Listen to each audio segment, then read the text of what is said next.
আজকে মমতা বন্দ্যোপাধ্যায়কে ওদের হত্যা করার উদ্দেশ্য ছিল, টার্গেটটাই ছিল মমতা বন্দ্যোপাধ্যায়কে কিভাবে শেষ করে দেওয়া যায়।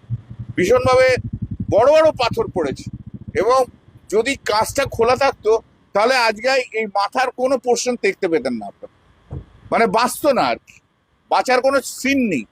যেভাবে পাথর, বড় বড় পাথর ছুঁড়েছে, যেভাবে বড় বড় পাথর ছুঁড়েছে, এবং আদলা ইট ছুঁড়েছে, পাথর ছুঁড়েছে, এবং গাড়িতে কন্টিনিউয়াসলি, মানে একটা সময় নেই যেখানে পাথর ছোড়ানো 1 মিনিটের জন্য, 1 সেকেন্ডের জন্য বন্ধ হচ্ছে। এ ওখান দিক থেকে মারছে, ও দিক থেকে মারছে, কেউ সামনের দিক থেকে মারছে, কেউ পিছন দিক থেকে মারছে।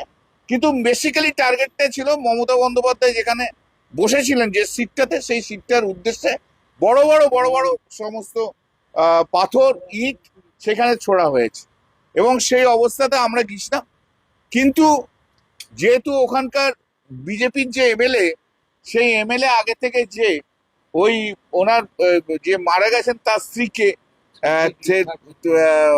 থ্রেট করে এসছি যাতে না দেখা করতে পারে।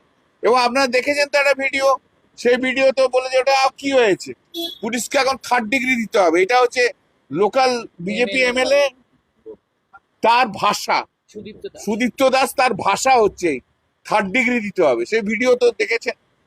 তাই বিজেপির লোকেরাও সেই 3rd ডিগ্রি দিতে হবে। তা 3rd ডিগ্রিটা কে দেবে? 3rd ডিগ্রিটা এখন সেখানে বিজেপির লোকগুলো 3rd ডিগ্রি দিচ্ছে, আর পুলিশ এখানে একদম আইডল হয়ে দাঁড়িয়ে রয়েছে।